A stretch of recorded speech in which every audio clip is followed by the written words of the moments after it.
सितारे झिलमिला रहे थे, कलियां चटक रही थीं और फूल महक ही रहे थे कि इतने में घर की औरतें खुशी से बेताब होकर पुकारी, कोई अब्दुल मुत्तलिब को जाकर मुबारकबाद दो। अब्दुल मुत्तलिब इस मसदे को सुनते ही तेजी के साथ आए। खुशी के मारे पांव बहके बहके से पड़े जा रहे थे। लेकिन ये मुबारक किस बात की थी? आइए सुनते हैं। बीबी आमना को ख्वाब नजर आने लगे थे, निहायत ही अजीब और मुबारक ख्वाब। कभी ये कि बीबी आमना का जिस्म खाकी यकबारगी आईने की तरह झलकने लगा और रुएं रुएं से सर्द शुआएं निकलने लगीं। कभी कानून ने सुना कि बहिश्त की हूरें, आसमान के फरिश्ते और मुकद्दस रूहें मुबारकबाद दे रही हैं। कभी सोते में ऐसा महसूस होता कि वो अपने नूरानी और शफाफ जिस्म के साथ बुलंदी पर हैं। ऊंचे से ऊंचे पहाड़ पस्त नजर आते हैं। आमना के तलवे सितारों को छू रहे हैं और चारों तरफ तहनीयत और तबरीक और मुबारकबाद के जमजमे छिड़े हुए हैं। दस्तूर के मुताबिक कबीले की औरतें आमना की मिजाज पुरसी के लिए आती तो उन्हें कुछ ऐसा नजर आता जैसे बामे काबा से लेकर अब्दुल्ला के घर तक नूर का शामियाना तना हुआ है, जिसे काफूरी शमों से ज्यादा उजले और रोशन हाथ थामे हुए हैं। घरों में चर्चे होने लगे कि बीबी आमना पर आसमान की नूरानी देवियां बहुत मेहरबान हैं। वहाब की बेटी अब्दुल मुत्तलिब की बहू, अब्दुल्ला की शरीक हयात और होने वाले बच्चे की माँ आमना बड़ी ही मुबारक लगती है। ए लो, सितारे जमीन पर झुक आए। ये आज क्या हो रहा है? अब्दुल्ला की फूफी ने कहा। मैं भी यही देख रही हूँ कि जितनी रोशन की पिछली रात है, इतने उजले तो दिन भी कभी नहीं होते, एक बूढ़ी औरत ने जवाब दिया।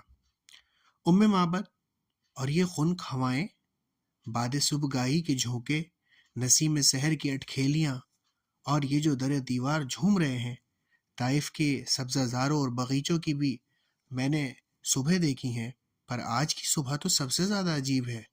और खुशबू की लपटें जैसे यमन का तमाम इत्र जमा करके किसी ने छिड़क दिया है।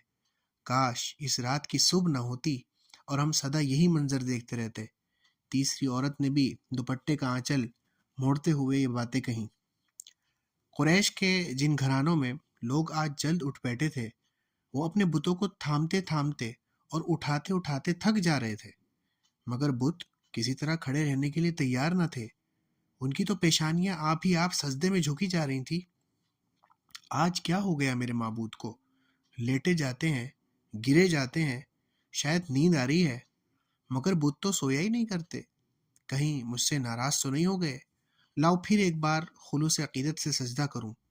बूढ़ा कुरैशी जो अपने बुत को खड़ा करने की कोशिश कर रहा था और उसको दीवार के सहारे से खड़ा करके उसने सजदा किया और फिर उसे चूमा और उठाया, लेकिन जब उसने उसे रखा तो वो दोबारा से नीचे गिर गया। इतने में एक औरत दौड़ती हुई आई और बूढ़े का हाथ थाम कर बोली, मेरे साथ चलकर देखो, फरीसा का माबूद, जुहैर का हाजत रवा, कुबैस का बुत और खुद मेरा खुदा सबके सब खाक पर पेशानी के बल पर गिर गए हैं। क्या हो रहा है ये? इस पर बूढ़े औरत ने झिड़क कर जवाब दिया कि मैं तो खुद इसी परेशानी में मुबतला हूँ। मेरे माबूद को नहीं देख रही हो? खाक पर सर रखा है। तुम अपने माबूदों को संभालो, मैं अपने खुदा को थामता हूँ। यहाँ अब्दुल मुत्तलिब के घर में आमना पर सुरूर आमेज गुनूदगी सी तारी थी।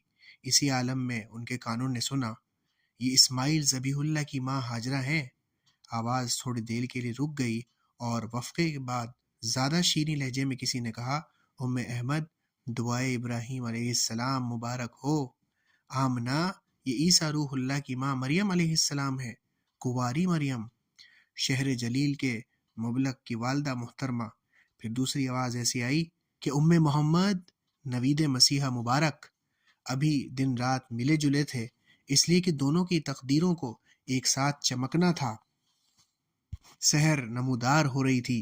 गुंचों की नाजुक पत्तियों पर शबनम के मोती ढलक रहे थे। सर्द शमशाद ने फूलों की महक पाकर अंगड़ाई ली। तायरान खुशनवा की चहकारों से तमाम फिजा नगमाजार हो गई। जन्नत आज सचमुच जमीन पर उतर आई थी। मिना की वादी, मरवा के संगरेजे, कुबैस की चोटियां और अरफात का मैदान नूर की झलकियों में झमझम कर रहा था। सितारे झिलमिला रहे थे, कलियां चटक रही थी और फूल महक ही रहे थे कि इतने में घर की औरतें खुशी से बेताब होकर पुकारी, कोई अब्दुल्ला को जाकर मुबारकबाद दो। عبد المطلب اس مزدے کو سنتے ہی تیزی کے ساتھ آئے، خوشی کے مارے پاؤں بہکے سے پڑ رہے تھے۔ عبد المطلب کے رخساروں کی جھڑیوں میں مسرت جھلمل کر رہی تھی۔ آمنہ نے فرط غیرت سے چادر منہ پہ ڈال لی۔ عبد المطلب نے پوتے کو دیکھا، پیشانی کو چوما، ان کی آنکھوں میں بجلیاں سی چمک رہی تھی۔ سید القریش، اتنا نورانی چہرہ آپ نے آج تک دیکھا نہ ہوگا۔ عورتوں نے یک زبان ہو کر کہا۔ لا ریب، نہ صرف میں نے، شاید دنیا میں کسی آنکھ نے ایسے جلوے نہ دیکھے ہوں گے۔ چاند، سورج، کہکشاں، قوس قزح، پھول، گنچے، حیران ہوں کہ کس چیز سے اس نونہال کے چہرے کو تشبیہ دوں۔ اس کے حسن و جمال کے سامنے تو یہ سب پھیکے اور بے رنگ نظر آتے ہیں، اور یہ باتیں مجھ سے محبت نے نہیں کہلوائیں، یہ حقیقت ہے جو عبد المطلب کی زبان سے آپ بول رہی ہیں۔ عبد المطلب کے جواب پر عورتوں میں باہم سرگوشیاں ہونے لگیں، جیسے کوئی اپنے دل کی بات کہنا بھی چاہے اور کسی سبب سے کھل کر کہہ بھی نہ سکے۔ کیا سرگوشیاں ہو رہی ہیں؟ اچھا، گیت گانا چاہتی ہو؟ میں چلا جاؤں؟ مجھ بوڑھے کے سامنے دف بجاتے ہوئے شرم آتی ہوگی۔ عبد المطلب کے کہنے پر عورتیں بولیں، اے عبداللہ، رات ہم نے اپنی آنکھوں سے جو کیفیت دیکھی ہے، اگر کسی کے سامنے بیان کریں تو لوگ کہیں گے کہ یہ عورتیں دیوانی ہو گئی ہیں، کسی نے ان پر جادو کر دیا، ان کا تو دماغ میں خلل ہو گیا۔ رات کا سما لفظوں میں ادا نہیں ہو سکتا، وہ دیکھنے ہی کی چیز تھی، کہنے کی نہیں، اور کوئی کہنا بھی چاہے تو وہ کیفیتیں لفظوں میں کہاں سما سکیں گی۔ عبد المطلب نے مسکرا کر جانا چاہا۔ ابن عبداللہ کہا کریں اسی ہاشمی نونہال کو، ایک خاتون نے دریافت کیا۔ اچھا، نام کی طرف اشارہ ہے، بہت خوب۔ عبداللہ کے لخت جگر اور آمنہ کے نور نظر کا نام ہم نے رکھا احمد، اور ہاں محمد بھی۔ تمام دنیا میں تعریف کی جائے گی میرے چاند کی۔ فضا میں معاً ایک دھیما سا غیبی نغمہ گونجا، زمینوں میں ہی نہیں آسمانوں میں بھی اس کی حمد و ثنا کے نغمے بلند ہو جائیں گے۔